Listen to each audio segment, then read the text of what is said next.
Hello everyone, मैं ममतेश गुप्ता। आज देखेंगे ये जो हमने सी टेट प्रीवियस पेपर की सीरीज चला रखी है उसी को आगे बढ़ाते हुए आज से हम एक नया पेपर स्टार्ट करेंगे जो हुआ था 31 जनवरी 2021 को। सोशल साइंस का पेपर है ये, सेकंड पेपर। ठीक है, आइए शुरू करते हैं 31 से। एक मिनट में अपना पेन ले लेती हूँ। ठीक है, पेन रह गया है लेना। 31 कथन पहला है, चोल मंदिर धार्मिक, सामाजिक एवं सांस्कृतिक जीवन के केंद्र थे। बी है दूसरा कथन, चोल कांस्या प्रतिमाएं देवी और देवताओं की थीं, पर कुछ प्रतिमाएं भक्तों की भी थीं। तो इसका जो सही आंसर है वो हो गया बी, कि केवल देवी देवताओं की प्रतिमाएं थीं। ठीक है, उनकी नहीं थी, भक्तों की नहीं थी। केवल किसकी थी? देवी देवताओं की ही प्रतिमाएं थी, भक्तों की नहीं थी। आइए नेक्स्ट देखते हैं 32 कथन है पहला। देखो ये 7th क्लास एनसीईआरटी से आया है ना। 7th क्लास की जो हिस्ट्री है ना उससे आया है ये वाला क्वेश्चन। लगभग सारे क्वेश्चन 6 to 8 एनसीईआरटी से ही आते हैं, अलग से नहीं आता है कुछ भी। 32 कथन पहला है, मंदिर के सुल्तानों के समय तवारीख का मतलब होता है तारीख का बहुवचन होता है ये तवारीख के लेखकों ने जन्म सिद्ध अधिकार और लिंग भेद पर आधारित आदर्श समाज व्यवस्था बनाए रखने के लिए सलाह दी। कथन दूसरा है, उनके विचारों से सारे लोग सहमत होते थे। तो इसका कौन सा सही रहेगा? देखिए ये वाली बात तो बिल्कुल सही गई है, पहली वाली। और देखिए दूसरी वाली जो कथन है उसमें कहा गया है उससे सारे लोग सहमत थे। तो कोई भी कितनी भी अच्छी चीज हो या कोई भी कितनी भी नेगेटिव चीज हो, कभी भी सारे लोग सहमत नहीं होते हैं, है ना। तो अगर इस तरह की चीज आए तो आपको पहले ही ध्यान रखना है कि कभी भी सारे लोग किसी भी बात से सहमत होते ही नहीं है। तो इसका जो आंसर हो गया वो हो गया सी, कि ए सही है परंतु बी गलत है। अब देखते हैं 33 कथन 1, रजिया ने अपने अभिलेखों में अपना नाम पुरुष होने का भ्रम पैदा किया। दूसरा है कथन, तवारीख के लेखकों ने सामाजिक और लिंग भेद को आधार बनाकर यह तर्क दिया कि पुरुष स्त्रियों की तुलना में श्रेष्ठ होते हैं। तो देखिए ये पहला वाला तो गलत है। क्यों गलत है? कि ये जो अभिलेखों में जो नाम लिखवाया था उसने कहीं भी ये प्रदर्शित नहीं किया है, भ्रम पैदा नहीं किया है कि रजिया सुल्तान एक लड़का थी। ठीक है, या लड़के की तरह अपने आप को नहीं दिखाया है। रजिया सुल्तान लड़की थी और उन्होंने हर जगह अपने आप को लड़की की तरह ही प्रेजेंट किया है। लेकिन एक दूसरी रानी थी जिन्होंने ये भ्रम पैदा करने की कोशिश की है। कई सारे अभिलेखों से मिलता है कि उन्होंने भ्रम पैदा करने की कोशिश की है कि वो एक पुरुष थी। तो उनका नाम है रानी रुद्रमा देवी। तो उन्होंने अपने जो रानी रुद्रमा देवी थी उन्होंने अपने आप को क्या पुरुष दिखाने की कोशिश की है ना। उन्होंने ऐसा भ्रम पैदा किया है कि जो रानी रुद्रमा देवी थी कि मैं पुरुष हूं और पुरुष की तरह ही वो क्या शासन करती थी। इसका एक कारण ये भी हो सकता है कि पहले, जब बहुत पहले की बात है, जो महिला शासक होती थी उनको लोग सम्मान के नजरिए से नहीं देखते थे। ठीक है ना, और लोग उनके आगे झुकना पसंद नहीं करते थे। तो हो सकता है उनके सामने कोई मजबूरी रही हो इस तरह से, जो उन्होंने अपने आप को पुरुष दिखाने की कोशिश की हो। लेकिन ये कथन रजिया सुल्तान के बारे में बिल्कुल गलत है। रजिया सुल्तान ने हर जगह अपने आप को लड़की ही दिखाया है और कहीं भी उन्होंने ये भ्रम पैदा नहीं किया है। तो जो बी है वो वाला सही है कि जो पुरुष स्त्रियों की तुलना में श्रेष्ठ है, ये चीज उसमें दिखाई गई, तवारीख के लेखकों ने दिखाई है। ठीक है, इसका जो ऑप्शन हो गया, देखिए पहला वाला गलत हो गया और दूसरा वाला सही हो गया। तो 33 का हो गया डी। नहीं, डी नहीं होगा इसका, पहला तो इसका गलत है ना। दोनों सही हैं, दोनों सही हैं। देखो टाइपिंग में कुछ मिस्टेक हो गई है। ठीक है, ये वाला यहाँ क्या आएगा, गलत आएगा। ये कुछ टाइपिंग मिस्टेक हो गई है, ये आएगा गलत, गलत। ठीक है, पहला गलत है और दूसरा सही है। अब देखिए 34। आपको मेरी वॉइस थोड़ी बहुत कम आ रही होगी, या कई बार क्या है कम और ज्यादा आ रही होगी, क्योंकि मैं अपनी तरफ से पूरी कोशिश कर रही हूँ कि मैं तेज बोलूं, क्योंकि मेरा माइक खराब हो गया है। मैंने ऑर्डर भी किया था और माइक आया भी, फिर इस फोन के साथ सेट नहीं हो पाया। तो इससे पहले वाली वीडियो में भी मेरी आवाज थोड़ी कम है, इस वाली वीडियो में भी आवाज मेरी थोड़ी कम होगी, तो थोड़ा सा आप एडजस्ट कर लीजिए। 1-2 दिन की बात है, मैंने दूसरा माइक ऑर्डर किया है, आई होप कि वो जल्दी आ जाएगा 1-2 दिन में। फिर आपको वीडियो में जो वॉइस आएगी वो अच्छी आएगी। तो 1-2 दिन के लिए आप थोड़ा सा एडजस्ट कर लीजिए वॉइस का। अब देखिए 34। पहला है कथन, अकबर, जहांगीर और शाहजहां ने सुलह ए कुल यानी सर्वदा शांति के विचारों को शासन का सिद्धांत बनाया।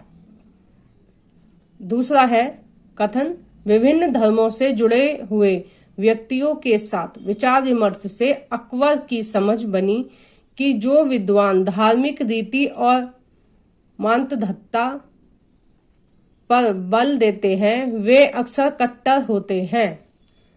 तो 34 में जो बात कही गई है ये दोनों ही सही हैं।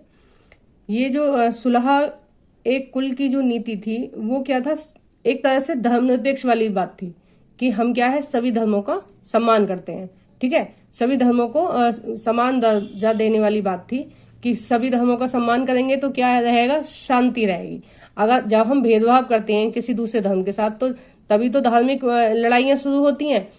हम किसी धर्म को कम या ज्यादा समझते हैं तभी तो लड़ाइयां शुरू होती हैं। तो इन अकबर ने सबसे पहले क्या किया था, ये सुलह कुल की नीति अपनाई थी कि सभी धर्मों का बराबर बराबर माना था उन्होंने सभी धर्मों को, और सभी धर्मों का वो क्या करते थे, सम्मान करते थे। इसलिए क्या अकबर को हम महान बोलते हैं, है ना। 1 मिनट।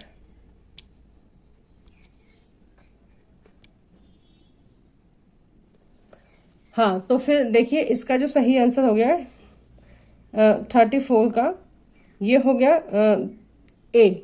ये क्या है, दोनों ही सही है ना। ये क्या है, दोनों ही सही है। नेक्स्ट देखते हैं 35। कथन पहला, दिल्ली के सुल्तानों और मुगलों के काव्य में श्रेष्ठ श्रेणीबद्ध समाज ज्यादा सरल हो गया। कथन बी दूसरा है, जनजातीय समाज कई असमान वर्गों में विभाजित नहीं था। तो इसका जो सही आंसर होगा वो होगा डी। देखो इसमें भी मिस्टेक हो गई है, वो सेम ही मिस्टेक हो गई है दोनों में।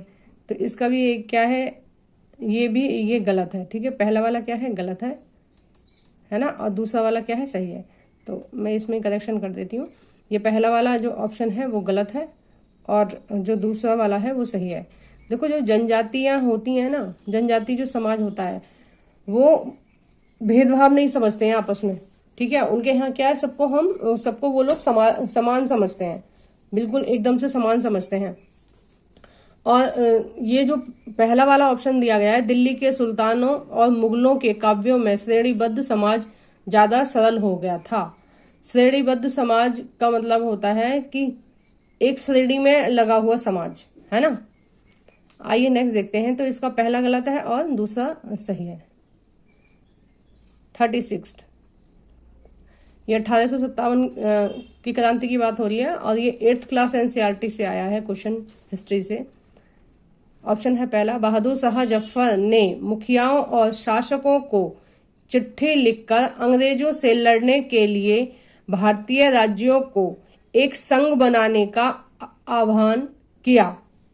कथन दूसरा है, बहादुर शाह जफर ने 1857 के बगावत को अपना समर्थन देने के फैसले ने स्थिति रातों रात पीड़ित बगावतियों के पक्ष में बदल दी। तो जो 36 में बात कही गई है, देखिए ये जो 1857 का विद्रोह हुआ था, तो कोई भी विद्रोह होगा उसमें एक मुख्य नेता तो होना चाहिए ना, जो पूरी सेना का संचालन करेगा। कोई एक व्यक्ति तो होना चाहिए। तो ये जिम्मेदारी ली थी बहादुर शाह जफर जी ने, जो उस समय दिल्ली के नाम मात्र के राजा समझ लीजिए। उनका जो शासन था वो किले तक ही था। तो ये बहादुर शाह जफर थे, तो इनका शासन किले तक ही मान लीजिए आप। तो लेकिन जो पूरी सेना का नेतृत्व किया था वो बहादुर शाह जफर ने किया था। और बहादुर शाह जफर ने सबसे बोल दिया था कि उस जंग के जो मुखिया के तौर पे हैं वो लड़ेंगे, सेना का पूरा संचालन करेंगे, खाने पीने की सारी व्यवस्था करेंगे, और जितना भी ज्यादा लोग समर्थन देंगे उनको, उतनी ही जल्दी वो क्या है, देश को आजाद करवा देंगे अंग्रेजों से। तो ये जो है ये दोनों ही बात सही है, और इसका ऑप्शन जो है वो डी है। ठीक है, आइए नेक्स्ट देखते हैं। 1 मिनट, 36 का, हाँ ए सही है। मतलब दोनों ही एक जैसे ऑप्शन है। मुझे लग रहा है ये सारी ऑप्शनों में गड़बड़ हो गई है। जो डी वाला ऑप्शन है वो सेम ही रख दिया है। 37, औपनिवेशिक काल के दौरान महिलाएं जाति एवं सुधार के संदर्भ में निम्नलिखित में से कौन सा विकल्प गलत है? औपनिवेशिक काल के दौरान, देखो औपनिवेशिक काल का मतलब है जब किसी देश का औपनिवेश कर लिया जाता है किसी दूसरे देश के द्वारा। यानी कि अगर औपनिवेशिक काल की बात की जाए तो हम मान सकते हैं कि जो अंग्रेज हम पर शासन कर रहे थे ना, वो हमारा औपनिवेश काल था। ठीक है, जब दूसरा देश किसी दूसरे देश पर जबरदस्ती वहां पर शासन करने की कोशिश करता है तो एक तरह से उसको हम औपनिवेशिक बोल सकते हैं। ठीक है, तो हमारा औपनिवेशिक काल कौन सा था? वो था जब अंग्रेज हमारे ऊपर जबरदस्ती शासन कर रहे थे। तो उस दौरान की बात कही गई है कि महिलाएं जाति एवं सुधार के संदर्भ में निम्नलिखित में से कौन सा विकल्प गलत है? ठीक है, पहला, विद्यासागर ने विधवा विवाह का सुझाव दिया। 37 वाला, तो देखिए ये जो बात है ये बिल्कुल सही है। और ये जो ये भी 8th क्लास एनसीईआरटी से आया है कि उससे पहले क्या है, विधवाओं को सती होने की प्रथा थी कि अगर उनका पति खत्म हो जाएगा तो उनको क्या है, उनको अग्नि में कूदना पड़ेगा, यानी कि उनको भी अग्नि समाधि लेनी पड़ेगी, अपने पति के साथ जलना पड़ेगा, है ना, जो एक बहुत ही गलत कुरीति थी। क्योंकि फिर विधवा होने के बाद उनका पालन पोषण कौन करता? ससुराल वाले नहीं रखना चाहते थे, हैं। कई बार क्या होता था, मैके वाले भी नहीं रखना चाहते थे उन महिलाओं को जो विधवा हो चुकी हैं। तो ऐसे में उनके पास कोई और चारा नहीं वो होता था। ज्यादातर महिलाएं तो मजबूरी में ही आत्मदाह करती थी, मतलब एक तरह से आत्महत्या मान लीजिए इसको, जान जबरदस्ती अपनी जान को आग के हवाले करना है। और कुछ महिलाएं अपनी श्रद्धा से या अपने पति के वियोग में क्या करती थी, अग्निकुंड में कूद जाया करती थी। लेकिन जो विद्यासागर जी हैं, इन्होंने इनके ऊपर काफी अपनी कृपा दृष्टि दिखाई और उन्होंने बोला कि ये चीज देखो गलत है। विधवाओं को क्या है, विवाह का वो होना चाहिए अधिकार कि अगर कोई औरत विधवा हो जाती है तो वो दोबारा शादी कर सकती है। ठीक है, तो जो निर्दोष महिलाएं मर रही हैं बिना मतलब कि, उनको मरना नहीं चाहिए। ठीक है ना, वो क्या है, अगर किसी कारणवश किसी भी महिला के साथ ये दुर्घटना हो जाती है, उसका पति चला जाता है, तो उसको क्या अधिकार होना चाहिए, दूसरी शादी करने का अधिकार होना चाहिए। ठीक है, जो आज है। और महिलाएं अगर विधवा हो जाती हैं आजकल तो वो दूसरी शादी कर सकती हैं। ठीक है, और ये बहुत ही सही चीज है क्योंकि देखिए जन्म और मरण ये दोनों भगवान के हाथ में है। ठीक है, अगर कोई व्यक्ति किसी कारणवश मर गया है तो एक निर्दोष व्यक्ति उसके पीछे क्यों मरे, वो तो जी सकता है ना। बहुत सारे रिश्ते हैं उनके सहारे हम जी सकते हैं, हमारे पापा हैं, मम्मी हैं, भाई है, या हमारे बच्चे हैं, हमारे सास ससुर हैं, उनके साथ भी तो हम रह ही सकते हैं ना। या फिर हम दूसरा विवाह भी कर सकते हैं, मरने से क्या मतलब है। देखिए दूसरा है, प्रार्थना समाज ने केवल हिंदू ग्रंथों पर विचार विमर्श किया। देखो केवल हिंदू वाली बात गलत है कि ये जो प्रार्थना समाज था, जो हिंदू समाज की जो गलत चीज थी वो उनको हटाना चाहता था, जैसे भेदभाव है या कुछ भी गलत चीज थी हिंदू समाज में, उनको वो क्या है हटाना चाहते थे। और प्रार्थना समाज का ये मानना था कि सभी लोगों के साथ समान व्यवहार होना चाहिए। ठीक है, तो उन्होंने केवल हिंदू ग्रंथों पर ही विचार नहीं किया था, उनका एक अलग भी मत था कि सभी लोगों को समान देखना चाहिए। ठीक है, चाहे वो किसी भी धर्म से या किसी भी वो जाति से है। सी है, पंडिता रमाबाई ने पूना में एक विधवा गृह की स्थापना की।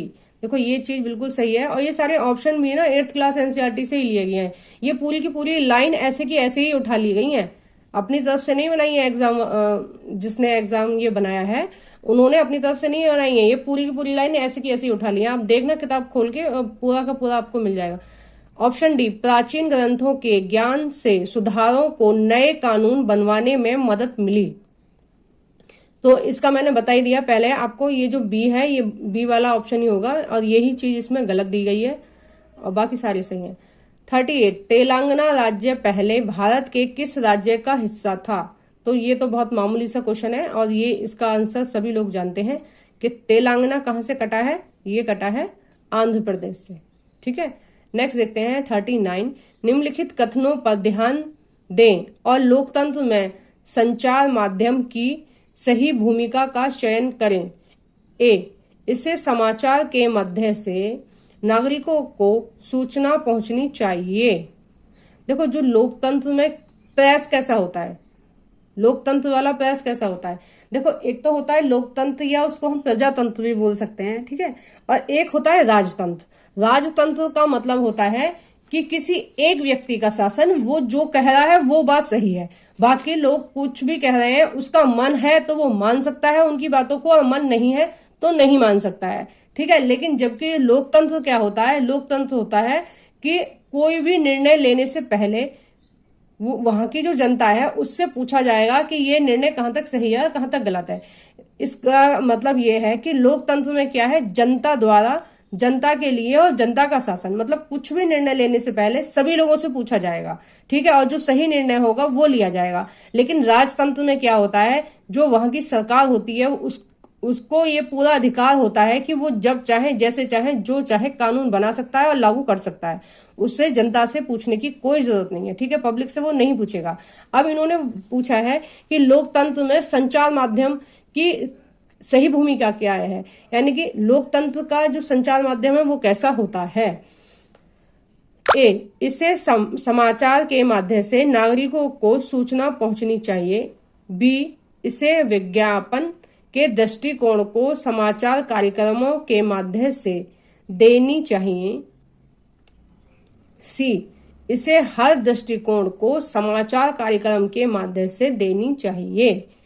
तो देखिए जो 39 है उसका जो ऑप्शन हो गया वो हो गया ए और सी, हमें सही लगा है, और ऑप्शन हो गया पहला। अब देखिए मैं बताती हूँ आपको बी क्यों गलत है। बी इसलिए गलत है, उन्होंने बोला है विज्ञापन के दृष्टिकोण। विज्ञापन का दृष्टिकोण क्या होगा कि किसी एक चीज को हम ठीक दिखा रहे हैं, ठीक है, हम उसका क्या है विज्ञापन कर रहे हैं, तो उस तरह की चीज नहीं होती है। जो लोकतंत्र वाला प्रेस होता है, लोकतंत्र वाला जो संचार होता है वो क्या होता है, निष्पक्ष भाव से होता है। जो चीज सही है उसको सही दिखाएगा, जो चीज गलत है वो गलत दिखाएगा। मतलब जो चीज, जो घटना जैसे हो रही है उसको वो वैसे ही प्रेजेंट करेगा अपने न्यूज़पेपर में। ठीक है, आइए नेक्स्ट देखते हैं। तो ये विज्ञापन वाला जो दृष्टिकोण बताया था ये गलत था। ठीक है, विज्ञापन करना उनका उद्देश्य नहीं होता है, उनका उद्देश्य होता है जो सही चीज है उसको लेके आना लोकतंत्र में। क्वेश्चन नंबर 40, निम्नलिखित में से कौन सा विज्ञापन रूढ़िवादी चित्रण का उदाहरण नहीं है? देखिए, रूढ़िवादी चित्रण का मतलब है कि पहले से हमने जो धारणा बना रखी है उस धारणा पर वो खरा नहीं उतर रहा है। ठीक है, तो हमने पहले से क्या क्या धारणा बना रखी है आपको बताती हूँ। ऑप्शन नंबर 1, लिपस्टिक के विज्ञापन में एक महिला है, ये ठीक है, गलत हो गया है थोड़ा सा,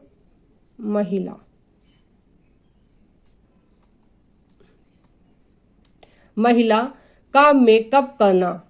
और लिपस्टिक के विज्ञापन में क्या है, ये रूढ़िबद्ध धारणा है कि अगर लिपस्टिक का विज्ञापन है तो महिला ही आती है उसमें। ठीक है, पुरुषों को नहीं दिखाया जाता है ना।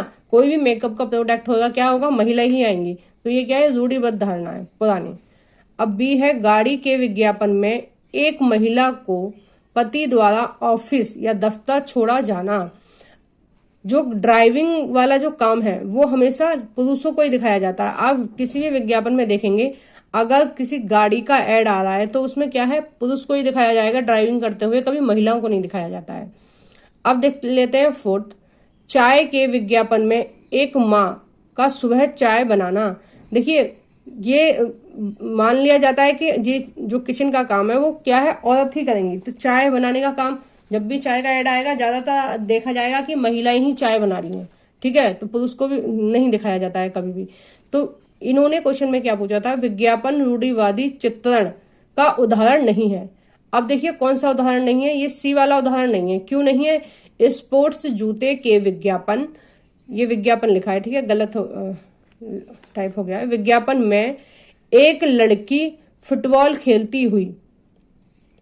अब देखिए जो स्पोर्ट्स जूते के विज्ञापन चल रहा है उसमें क्या है, लड़कों को दिखाया जाता है ज्यादातर, लेकिन ये क्या है, इन्होंने क्या किया है, लड़कियों को दिखाया है फुटबॉल खेलते हुए। तो ये जो रूढ़िबद्ध धारणा है, जो पहले से चली आ रही है धारणा कि लड़कों को इसमें दिखाना है, लड़कियों को इस विज्ञापन में दिखाना है, ये वाला जो है ऑप्शन ये समर्थन नहीं कर रहा है। इसमें क्या है, इन्होंने उल्टा कर दिया है कि दिखाते हैं मोस्टली लड़कों को ये स्पोर्ट्स खेलते हुए, लेकिन इन्होंने क्या है, लड़कियों को दिखाया है। तो ऑप्शन सी हो गया सही। अब देखते हैं 41, दिए गए लक्षणों ए और बी के आधार पर महाद्वीपों की पहचान करें। अब देखिए कुछ लक्षण दिए हैं और आपको पहचानना है कि कौन सा महाद्वीप है। देखो ये 6 क्लास की एनसीईआरटी से आया है, ठीक है, उसमें सारे महाद्वीपों और सारे महासागरों के बारे में विस्तार से जानकारी दी हुई है। तो वो आपने पढ़ा होगा, मैंने पढ़ाया है 6 क्लास एनसीईआरटी में, ज्योग्राफी की क्लास में। देखिए मैंने एक मिनट का मैं आपका समझ लेना चाहूंगी कि मैंने क्या किया है। पहले 6 to 8 की मैं एनसीईआरटी करा रही हूँ अपने चैनल पर, जिस चैनल पर आप ये वीडियो देख रहे हैं उसी चैनल पर मैं करा रही हूँ 6 to 8 की एनसीईआरटी। तो मैं पहले क्या है, एक चैप्टर कराती हूँ, फिर उसके बाद उससे रिलेटेड जितने भी क्वेश्चन आंसर बनते हैं वो मैं खुद बैठ के उन क्वेश्चन और आंसरों को बनाती हूँ और उसके बाद आपको मैं कराती हूँ। तो पहले मैं थ्योरी का पार्ट कराती हूँ उसी चैप्टर का, फिर उसी चैप्टर का क्या है क्वेश्चन आंसर कराती हूँ। तो अगर आप 10 मिनट निकाल के मेरे चैनल पर विजिट करके देख सकते हैं। अगर आपको अच्छा लगे तो आप देख लीजिए। देखो मैंने हर चीज की प्लेलिस्ट बनाई है। प्लेलिस्ट का नाम है 6 to 8 ज्योग्राफी एनसीईआरटी, ठीक है। तो उसमें 6th और 7th की मैंने एनसीईआरटी करा दी और 8th की एनसीईआरटी अभी मैं करा रही हूँ हाल फिलहाल में, ठीक है। तो आप एक बार आके विजिट करके देख सकते हैं ये सारी वीडियोस। आइए शुरू करते हैं। ए, यह विश्व का सबसे छोटा महाद्वीप है जो पूरी तरह से दक्षिणी गोलार्ध में स्थित है, ठीक है। आपको पता होगा कि दक्षिणी गोलार्ध में कौन सा महाद्वीप स्थित है कौन सा है? ऑस्ट्रेलिया। ऑस्ट्रेलिया है ना केवल दक्षिणी गोलार्ध में। देखिए जो अफ्रीका है वो तो दोनों गोलार्ध में आ रहा है और दक्षिणी अमेरिका भी दोनों गोलार्ध में आ रहा है, ठीक है ना, उत्तरी और दक्षिणी दोनों में आ रहा है ना। और भारत जो उपमहाद्वीप जिस महाद्वीप में उसमें आता है महाद्वीप में आता है वो कौन सा है? वो एशिया है। तो वो उत्तरी उसमें आता है, उत्तरी गोलार्ध में आता है और दक्षिणी गोलार्ध में एकमात्र आता है ऑस्ट्रेलिया। अब दूसरा ऑप्शन पढ़ते हैं। इसे द्वीपीय महाद्वीप भी कहा जाता है। तो इसका जो सही आंसर हो गया वो हो गया ऑस्ट्रेलिया, क्योंकि वो एक उसकी जो संरचना है वो द्वीप की तरह है। द्वीप क्या होता है? समुद्र में एक स्थल भाग जो चारों तरफ से क्या है, समुद्र से घिरा है। कोई भी स्थल भाग जो चारों तरफ से समुद्र से घिरा है उसको बोलते हैं द्वीप। अब देखिए 42 देखते हैं। सौर मंडल में हम जैसे जैसे सूर्य से दूर जाते हैं, अब क्या होता है जैसे जैसे हम सूर्य से दूर जाएंगे? ऑप्शन है ग्रहों का आकार क्रमशः घटता जाता है। ऑप्शन बी है सूर्य के बहुत नजदीक के ग्रह गैस और तरल पदार्थों से बने हैं। ये चीज गलत है। पहले 4 ग्रह कैसे हैं? पार्थिव है, यानी कि ठोस चट्टानों से बने हैं, है ना। और जो बाद वाले 4 ग्रह हैं वो क्या है? गैसीय ग्रह से बने हैं। लेकिन इन्होंने क्या है, अपोजिट बात बोल दी है, ठीक है। अब देखिए सी देखते हैं। ग्रहों द्वारा सूर्य के चारों ओर एक परिक्रमा करने की अवधि बढ़ती जाती है। और चौथा ऑप्शन देख लेते हैं। ग्रहों द्वारा सूर्य के चारों ओर एक परिक्रमा करने की अवधि घटती जाती है। अब देखिए मैं पहले आपको थोड़ा सा समझा देती हूँ, फिर आपको इन दोनों ऑप्शनों में पता चल जाएगा कि इन दोनों में से कौन सा सही है, ठीक है। इन दोनों में से ही कोई एक सही है। अब देखिए मान लीजिए सॉरी कहाँ थे हम?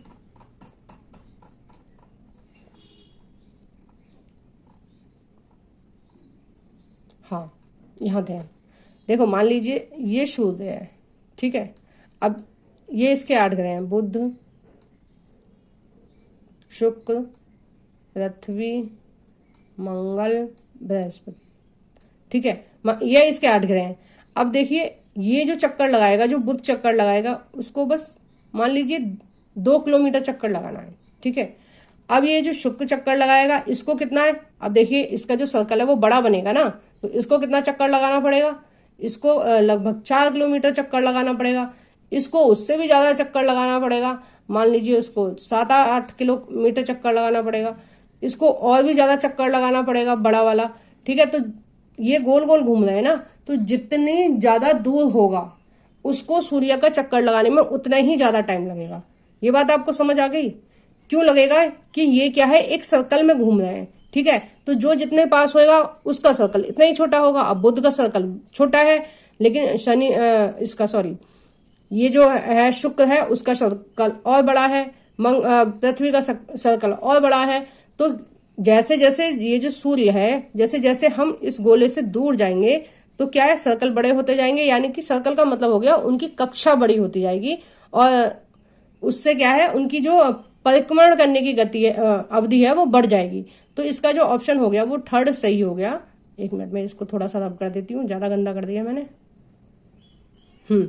देखिए इसका जो ऑप्शन हो जाएगा वो थर्ड सही हो जाएगा। और क्यों सही हो जाएगा, क्योंकि इसमें कहा गया है ग्रहों द्वारा सूर्य के चारों ओर एक परिक्रमण करने की अवधि बढ़ती जाती है। तो ये चीज क्या है, सही है। तो जो जितनी दूर होगा सूर्य से उसको उतना ही ज्यादा टाइम लगेगा सूर्य का एक चक्कर लगाने में। ठीक है, 43 कल्पना करें यदि पृथ्वी अपनी अक्षीय समतल की ओर नहीं झुकी होती तो, अगर पृथ्वी समतल की ओर झुकी नहीं होती, अब क्या है, पृथ्वी ऐसे ऐसे भी घूम रही है और ऐसे ऐसे भी घूम रही है। मान लीजिए अभी क्या है, पृथ्वी अपने इधर इधर भी ऐसे ऐसे ऐसे घूम रही है। ठीक है, और सूर्य का भी चक्कर लगा लिया ऐसे गोल गोल। तो वो कह रहे हैं अगर, और ये कितना झुकी हुई है, 66.5 डिग्री झुकी हुई है। वो कह रहे हैं अगर 66.5 डिग्री ना झुकी होती तो कौन कौन से जो ऑप्शन है वो सही होते। ठीक है, पहला है प्रदीप्ति व्रत। देखो ये 6th क्लास से लिया गया है क्वेश्चन, है ना, और मैं आपको इसको चैप्टर में भी दिखा सकती हूँ। आप मुझे बस 1 मिनट दीजिए, मैं आपको अभी खोल के बुक में दिखाती हूँ कि ये कहाँ से आया है, और थोड़ा विस्तार से मैं आपको बता पाऊंगी इसमें। बस 1 मिनट। हाँ देखिए, ये वाला जो चैप्टर था इसमें था, ये देखिए प्रदीप्ति व्रत इसमें दिखाया गया है। अगर देखिए ये झुकी नहीं होती, ये झुकी है, इसलिए जो प्रदीप्ति व्रत है, जो मतलब ऐसे बीच तिरछी रेखा खींची गई है, सीधी रेखा खींची गई है प्रदीप्ति व्रत की, और नॉर्थ और साउथ पोल को क्या है, तिरछी रेखा खींची गई है मिलाने के लिए। ठीक है, आप देख पा रहे होंगे, देखिए, हाँ देखिए ये जो रेखा है ये तिरछी खींची गई है, जो उत्तरी ध्रुव को दक्षिणी ध्रुव से मिला रही है। और एक रेखा क्या है, ये सीधी रेखा खींची गई है जहां से हम प्रदीप्ति व्रत को मानते हैं, यानी कि प्रदीप्ति व्रत से क्या मानते हैं हम, दिन और रात हम इससे मानते हैं। तो मेरे कहने का मतलब ये है कि अगर ये देशांतर रेखाएं, अगर ये पृथ्वी झुकी नहीं होती तो क्या होता, देशांतर रेखाएं जो होती, 1 मिनट, ये जो देशांतर रेखाएं होती वो सीधी होती। ठीक है, तो प्रदीप्ति व्रत वाली जो रेखा है, ठीक है, ये वाली जो रेखा है, जो ये तिरछी आपको दिखाई दे रही है ना, यहाँ पे ये जो तिरछी दिखाई दे रही है वो तिरछी दिखाई नहीं देती, वो क्या होती, वो सीधी दिखाई देती। तो जो देशांतर रेखाएं हैं वो क्या है, प्रदीप्ति व्रत से मिलती। ठीक है, तो इसका जो ऑप्शन हो गया 43 का, वो पहला वाला सही हो गया। ठीक है, अब दूसरा देखते हैं। प्रदीप्ति व्रत और अक्षांशीय रेखाएं एक दूसरे से मिल जाती हैं। सी हो गया, किसी क्षेत्र विशेष में कोई मौसमी परिवर्तन नहीं होता। डी हो गया, किसी क्षेत्र विशेष में ज्यादा मौसमी परिवर्तन नहीं होता। अब इसका जो सही विकल्प हो गया, देखिए एक ये तीसरा भी सही है, किसी क्षेत्र विशेष में कोई मौसमी परिवर्तन नहीं होता। अगर ये क्या है, ऐसे जो घूम रही है पृथ्वी, ये देखिए इस तरह से घूम रही है पृथ्वी, 1 मिनट आपको दिख रहा होगा, हाँ देखो इस तरह से घूम रही है। ठीक है, क्या तिरछी घूम रही है, तो कभी जो सूर्य के सामने साउथ पोल आ जाता है, कभी सूर्य के सामने नॉर्थ पोल आ जाता है, तो उसकी वजह से क्या है, हर जगह का मौसम जो है वो अलग अलग होता है। अलग अलग वर्ष में, मतलब वर्ष के अलग अलग महीनों में सब जगह का मौसम जो है अलग होता है। कहीं जो जून है उसमें गर्मी पड़ती है और कहीं जून में क्या है, सर्दी पड़ती है। लेकिन अगर जो पृथ्वी है वो सीधी ही घूमती, वो झुकी हुई ना होती, वो सीधी घूमती, तो क्या होता है, ये अंतर नहीं होता। साल भर कहीं भी ठंड होती, साल भर कहीं भी केवल गर्मी ही होती। तो जो मौसम होता है वो क्या होता है, एक जैसा होता है। मौसम में हर जो महीनों में परिवर्तन हो जाता है ना, वो नहीं होता है ना। हमारे यहाँ क्या है, अब जून में गर्मी पड़ रही है और दिसंबर में ठंड पड़ेगी। लेकिन जो ऑस्ट्रेलिया है उसमें उल्टा होता है। उसमें क्या होता है, क्योंकि वो सूर्य से उसकी क्या है दूरी ज्यादा हो जाती है, तो उसकी वजह से क्या होता है, सूर्य का प्रकाश वहां पे सीधा नहीं पहुंचता। तो दिसंबर में वहां क्या है, दिसंबर में वहां गर्मी होती है और इस टाइम क्या है वहां पे ठंड हो रही होगी, है ना। तो उल्टा होता है। लेकिन अगर ये पृथ्वी अगर सीधी घूम रही होती तो ऐसा नहीं होता। देखो, इस चैप्टर को अगर आप डिटेल से पढ़ना चाहते हैं तो आप मेरे चैनल पे विजिट करके देख सकते हैं, आपको और भी ज्यादा अच्छे से समझ में आएगा। इसमें क्या है, मेरा चेहरा नहीं दिख रहा है, मैं ठीक से नहीं समझा पा रही हूँ, इसकी वजह से आपको शायद ना समझ में आ रहा हो। लेकिन आप अगर मेरे चैनल पे जाकर देखेंगे तो आपको अच्छे से समझ में आएगा। देखिए, अब लाइट जा चुकी है और गर्मी बहुत बढ़ रही है, तो इस वीडियो को हम क्या है यहीं एंड करते हैं। आगे का हम दूसरी वीडियो में देखेंगे। चलो ठीक है। इसी तरह की और इन्फॉर्मेशन के लिए सब्सक्राइब करें मेरा channel NCERT Mumtaz Gupta. Please video को लाइक और शेयर भी कर दिया करो, ठीक है। और अगर आपको वीडियो मेरी अच्छी लगती है तो कमेंट बॉक्स में बताओ, बेकार लगती है तो भी कमेंट बॉक्स में बताओ, आपको कोई क्वेरी है तो भी आप कमेंट बॉक्स में बताइए, ठीक है। तो आप थोड़ा बहुत रिएक्ट किया करो कमेंट बॉक्स में भी कि मैं कैसा पढ़ा रही हूँ कैसा नहीं पढ़ा रही हूँ, मुझे नहीं पता चलता है। आप बिल्कुल भी रिएक्ट नहीं करते हैं। और प्लीज सब्सक्राइब कर लिया करो मेरे चैनल को। आप देख देख के चले जाते हैं, व्यू आ रहे हैं 200-300 तक भी मेरी वीडियोस पे व्यू आ रहे हैं, लेकिन आप लोग सब्सक्राइब नहीं करते हैं। तो प्लीज चैनल को सब्सक्राइब कर लिया करो please. Thank you for watching.